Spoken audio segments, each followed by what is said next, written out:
Here is how to remove keyboard sound on Samsung or turn off.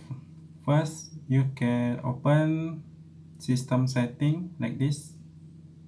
Open system setting, and then you can tap sound and prevision.